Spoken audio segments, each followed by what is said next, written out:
Catastrophic implosion. The unthinkable became all too real this past week as we learned of the fate of undersea explorer Stockton Rush's Titan submersible on its way to the Atlantic grave of the Titanic. The questions, the second-guessing, David Pogue tells us, are likely to continue for a long time to come. Last summer, a company called OceanGate invited Sunday Morning to join an expedition to the Titanic. At the time, I was thrilled. Next time I come out of this doorway, I'll either be a changed man forever or cursing the bad weather. As the whole world knows now, OceanGate's business was taking adventure seekers on these Titanic dives Well, we're sitting on the Titanic. Yeah. We're on the Titanic. for $250,000 a ticket on a one-of-a-kind carbon fiber submersible called the Titan. Carbon fiber is a great material. It's better than titanium. It's better than a lot of other materials. This is Stockton Rush, the CEO of OceanGate and the designer of the sub. Last Sunday, as he was piloting the sub to the Titanic, it imploded, killing him and his 4 passengers. We spent 9 days at sea with Rush last summer, and in wake of the tragic news, we thought you might like to see more of what we saw and hear more of what Stockton Rush said. The Titan wasn't like any previous deep-sea submersible. There was no dashboard, just a touchscreen computer and a single power button. We only have one button, that's it. Wait a minute, I've seen submersibles, and they are banks of controls, like cockpit after cockpit. Exactly. And this is to other submersibles what the iPhone was to the BlackBerry. But many of its components seemed surprisingly cheap. For views outside the sub, he had installed store-bought security cameras. As for the ceiling lights, I got these from Camper World. and then there was the steering unit. We run the whole thing with this game controller. Come on! So, it seems like a lot of the way you made this is by taking off-the-shelf parts and sort of MacGyvering them together. Yeah, pretty much. Does that not raise anybody's eyebrows in the industry? Oh yeah. Oh yeah. Yeah, no, I'm definitely an outlier. There were a lot of rules out there that didn't make engineering sense to me. Everyone I know keeps asking me the same question. Why would you get on that dangerous sub? Well, first of all, Stockton Rush had the credentials. He majored in aerospace engineering at Princeton. He designed and flew his own airplanes. He designed previous submersibles. Second, he was emphatic that the important parts of the Titan were rock solid, like the carbon fiber body for which NASA served as a consultant. There's certain things that you want to be buttoned down, and that's the pressure vessel. Once the pressure vessel is, you're certain it's not going to collapse on everybody, everything else can fail. Your thrusters can go, your lights can go, you're still going to be safe. Third, I was convinced by an expert, P.H. Nargeolet, the veteran deep-sea explorer who also perished in the Titan. Over the years, he'd been to the Titanic more than just about anyone. How many times have you been? With the last dive, 37 times. You've been to the Titanic 37 times? Yes. I was in charge of 1, 2, 3, 4, 5 subs. How different is the Titan from those other subs? Completely different. Most of them, you have a sphere. Was there never a point when you wondered about the safety of the sub at that depth? No. 2 or 3 years ago, I had a phone call with Stockton, and he explained to me that he was doing a lot of tests. He showed me the ways they were building the stuff. I said, okay, that's fine. That's fine. I have no problem to dive in the sub.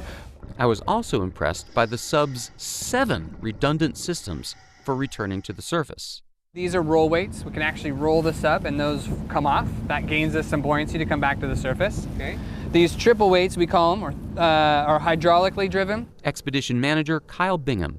Underneath this tray hang these bags. We're right around 35 pounds. And those hang down there. Typical dive will have 8 of them. We can also use our thrusters. We have enough power to thrust back up.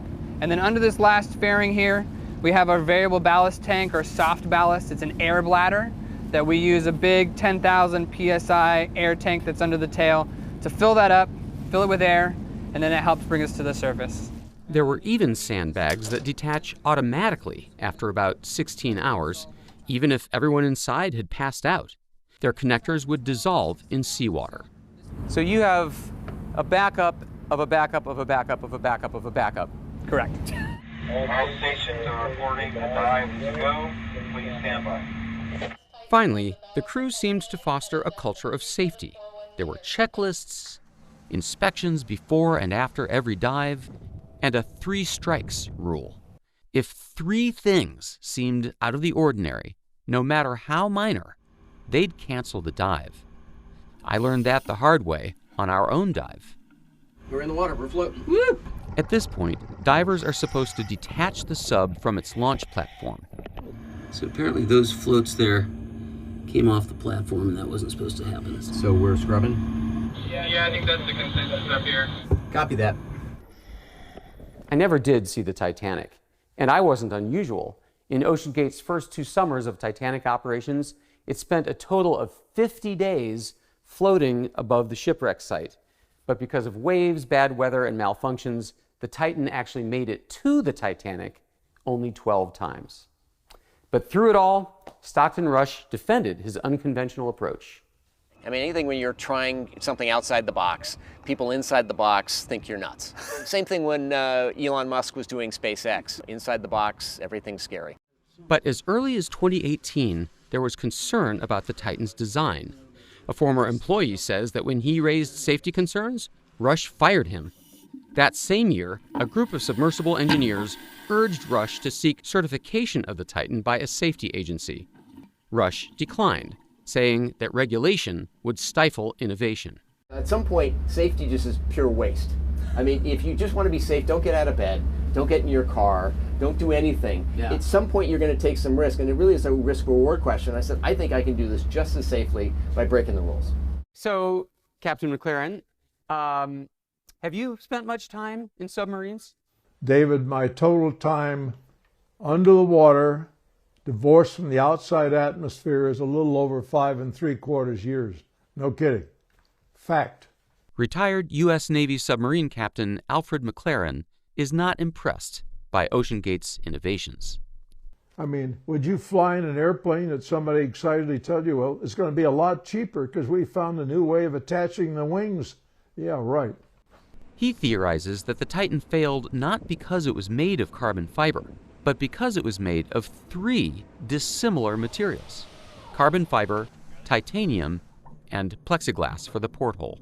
When you have different materials, different molecular structure, they have different coefficients of expansion and compression, and then you make repeated cycles in depth, of course you're going to work that seal loose. And that's why submarines don't run around with any portholes at all, come to think of it. It's a weak point.